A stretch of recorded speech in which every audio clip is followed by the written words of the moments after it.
Hi everyone, Steve Crosby here. Welcome to this, our fourth installment on our Monday morning musing theme of Father and Son ministry. In this episode, I want to follow up on the theme of limited metaphor. If we want to be strictly biblical on this whole son motif, there are only three people in Scripture where Paul specifically refers to them as his sons. That's Onesimus, Timothy, and Titus. And the thing that is the commonality in all three of those is that Paul was involved in their spiritual formation at the beginning. Now, I've heard people who promote this father-son thing and say, well, that's true, but that doesn't limit it.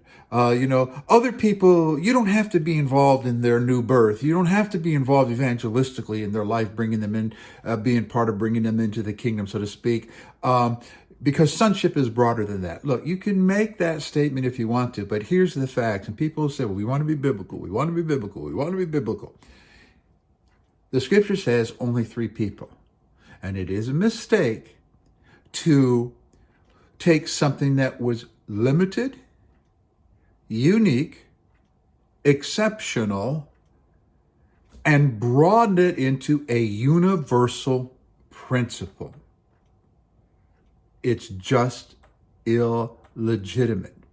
You can't just wave that off and say,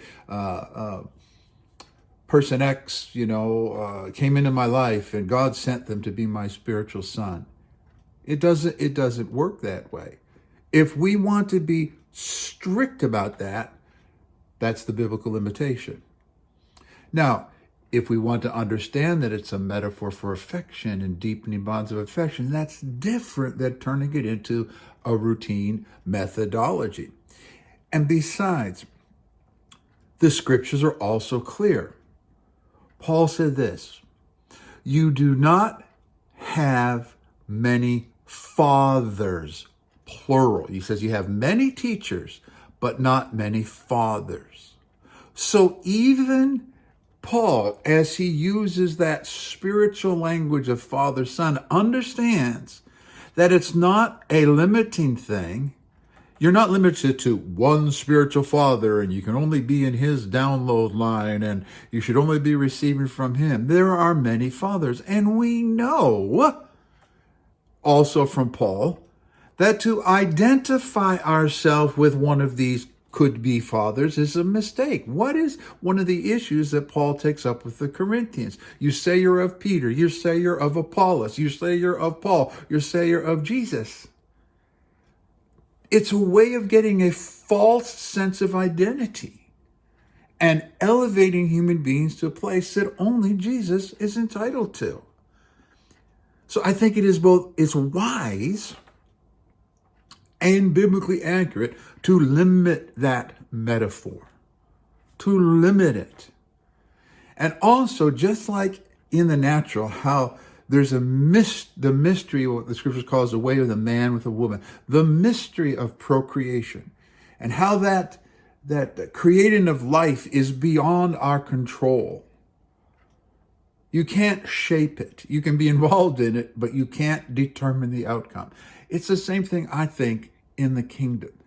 There are mysterious moments of human relationship where people are intimately involved with one another's lives and can deeply imprint another human being. And that includes at the beginning of their walk.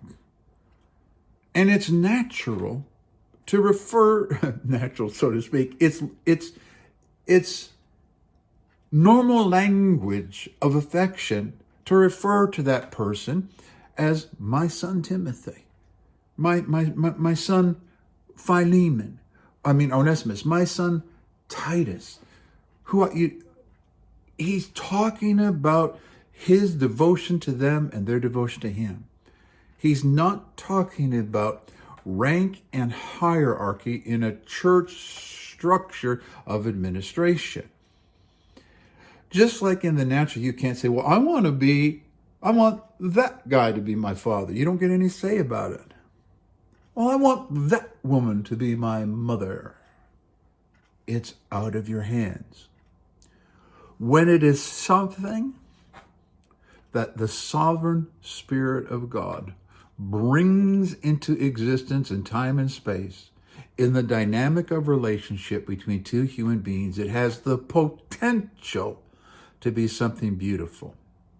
When it is a leveraging commodity, when it is a matter of rank and privilege, when it's about disenfranchising people and recruiting others, we're going to have 2 episodes of that alone, it becomes illegitimate. So if you want to be strictly biblical, it's a very limited metaphor, and I'll see you next time.